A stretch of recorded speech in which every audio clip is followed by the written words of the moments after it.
Welcome back to KrossUSA. Today we're heading to Springfield, Oregon, home of one of the most advanced plywood and veneer facilities in North America, the Swanson Group Manufacturing Plant. This isn't just another sawmill story. This is a facility that literally rose from the ashes. Back in July 2014, a massive fire tore through the original mill on this site, gutting it completely. Instead of walking away, Swanson Group poured somewhere between $50 and $55 million into rebuilding it bigger, smarter, and more efficient than before. When production restarted in 2016 and ramped up through 2017, this became one of the newest, most technologically advanced plywood mills anywhere on the continent. And it's still running at full tilt today, with around 200 employees, keeping the operation humming around the clock. So what's actually happening inside those walls? It starts with logs, primarily Douglas Fir, prized for its strength, straight grain, and reliability.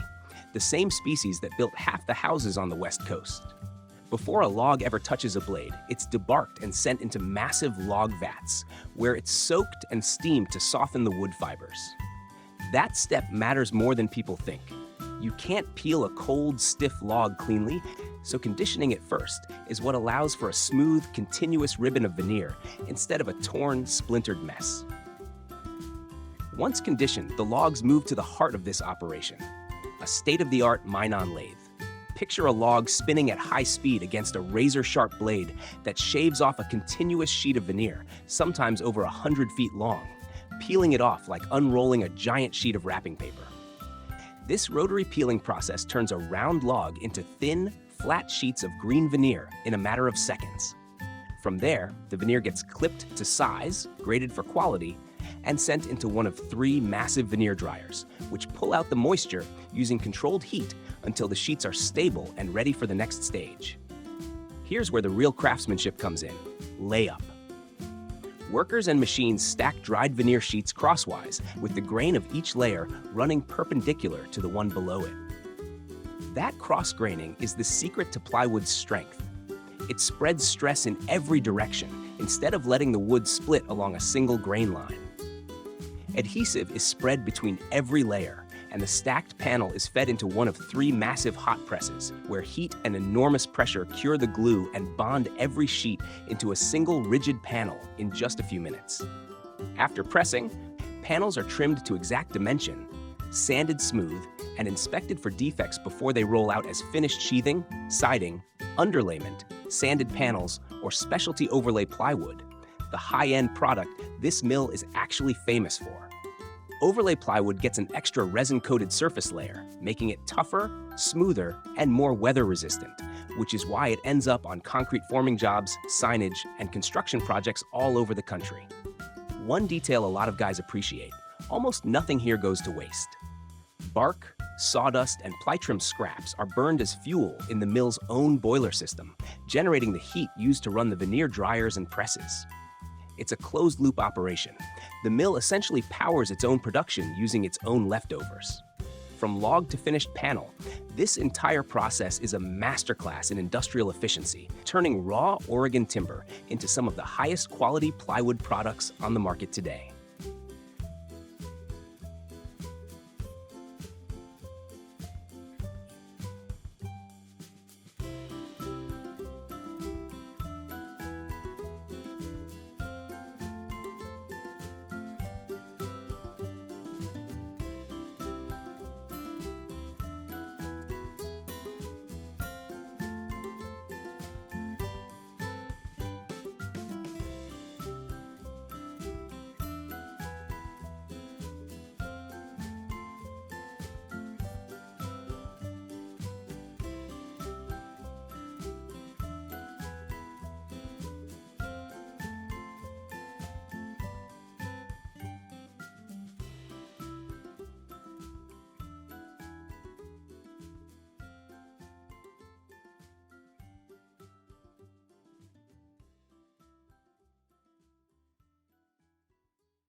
Now let's shift gears and head over to St. Sebastian's Sawmills and Timber Depot, a working sawmill and timber yard built around one core mission: turning raw logs into clean, usable, sellable lumber, day in and day out. This isn't a boutique operation. It's a working yard, stacked high with logs waiting their turn, and a mill floor built for volume and consistency rather than flash. The species running through here vary by what's coming in from local suppliers, but the bread and butter is a mix of hardwoods and construction-grade softwoods, timber destined for framing, decking, furniture stock, and general construction lumber. Logs arrive by truck, get sorted by size and species, and are staged in the yard before making their way to the mill floor. The heart of any sawmill like this is the headrig, the primary breakdown saw that takes a raw log and makes the first cuts. Depending on the setup, that's either a heavy-duty bandsaw, prized for its thin kerf and reduced waste, or a circular saw carriage system, which trades a little more sawdust for raw cutting speed and durability under heavy daily use. The log is loaded onto a carriage that rides on rails, feeding it into the blade at a controlled speed, while an operator, or an automated scanning system, decides exactly where each should fall to get the most usable lumber out of every log. A process called optimization, where even fractions of an inch matter to the final yield. Once the log is broken down into rough, squared-off cants and boards, those pieces move to the edger, a secondary saw station that trims off the rounded, bark-covered edges, known as wane, squaring up each board into a clean, rectangular shape. From there, boards head to the trimmer saw, which cuts each piece to standard, sellable lengths and removes any remaining defects at the ends, like splits or knots that don't meet grade. After trimming, the rough lumber typically goes through a grading process, where boards are sorted by quality, strength, and appearance, separating premium clear stock from lower-grade construction lumber. Some of it heads straight to air-drying stacks or into a kiln, where controlled heat and airflow pull moisture out of the wood over days or weeks, preventing warping, cracking, and shrinkage once the lumber reaches a job site or workshop. What makes an operation like this valuable to a local building trade isn't flashy technology, it's reliability. A steady supply of properly cut, properly dried lumber that contractors, cabinet shops, and builders can count on week after week. Every log that comes through this yard represents a tree that took decades to grow, and the entire process here is built around respecting that raw material, squeezing the maximum usable lumber out of every trunk while keeping waste, in the form of sawdust, slabs, and offcuts, to a minimum.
For our final stop, we're leaving modern automation behind and stepping into an old-school German sawmill running a piece of equipment that's been cutting lumber for well over 100 years. The multi-blade gang saw, known in Germany as a gatter. If you've never seen one of these machines in action, it looks almost nothing like the sawmills most of us picture. There's no single spinning blade doing all the work here. Instead, there's a heavy rectangular steel frame holding anywhere from a handful to a couple dozen straight, thin saw blades mounted parallel to each other, spaced out at whatever thickness the boards need to be cut. That entire frame moves up and down in a reciprocating motion. Think of it almost like a giant mechanical hacksaw, while the log is fed slowly through it on a carriage. Here's what makes this style of milling special. Instead of making one at a time, a multi-blade gang saw slices an entire log into a full stack of boards in a single pass. A log goes in one end, and depending on how many blades are loaded into the frame, it comes out the other side, already broken down into anywhere from 6 to 20 or more boards, all cut to the same thickness at the same time. That's a massive advantage in consistency. Every board coming off that log is identical in dimension, with no variation from one cut to the next, which matters enormously for furniture makers, flooring manufacturers, and construction lumber buyers who need uniform stock. The species running through a traditional German sawmill like this typically reflect what grows in Central European forests: oak, beech, and ash for furniture-grade hardwood, along with spruce, pine, and fir for construction timber and framing lumber. Oak and beech in particular are prized in German woodworking tradition. Oak for its strength, rot resistance, and the beautiful ray-fleck grain pattern you get when it's quarter sawn, and beech for its tight, even grain that's ideal for furniture components, tool handles, and flooring. Before a log ever reaches the gang saw frame, it goes through the same basic preparation you'd see anywhere: debarking to remove the rough outer bark and any trapped grit or stones that would destroy an expensive blade on contact, followed by careful sorting by diameter and length. Older mills built around this equipment often handle logs with a fair amount of manual labor still involved. Steel cant hooks, chain hoists, and a log carriage that a mill hand loads and locks the log onto by hand, compared to the fully automated scanning and positioning systems you'd find in a modern high-output sawmill. Once the log is locked onto the carriage, it's fed into the oscillating blade frame at a controlled, steady pace. The blades themselves are tensioned tightly within the frame. Proper blade tension is critical because with a dozen or more thin blades running side by side, even a slightly loose blade will wander offline and ruin the uniformity of the cut.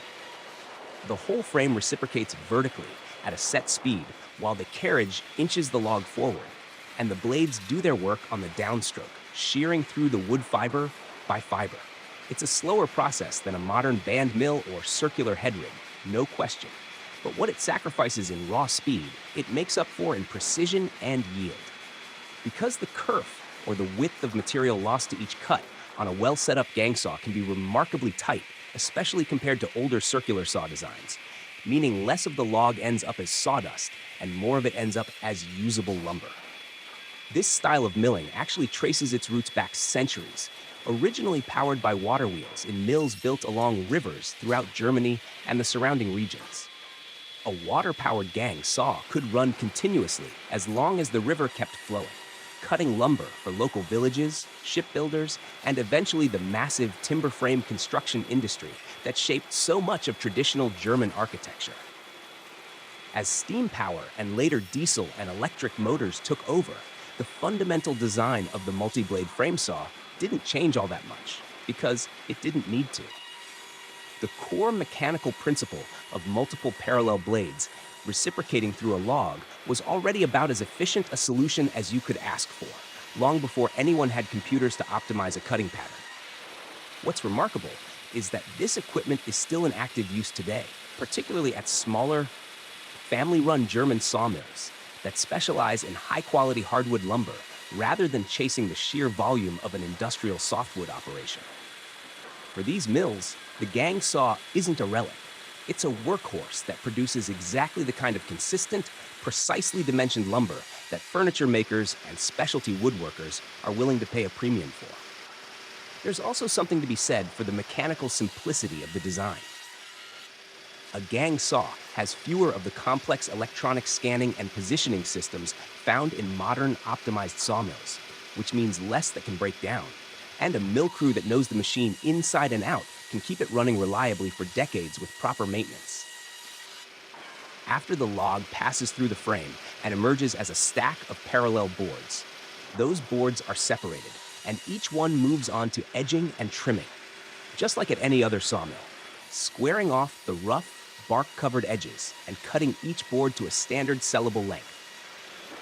From there, the lumber typically heads to air drying yards or a kiln, where it's dried down to the right moisture content before it's graded, sorted, and either sold as rough sawn stock or sent on for further processing into flooring, furniture components, or construction-ready dimensional lumber.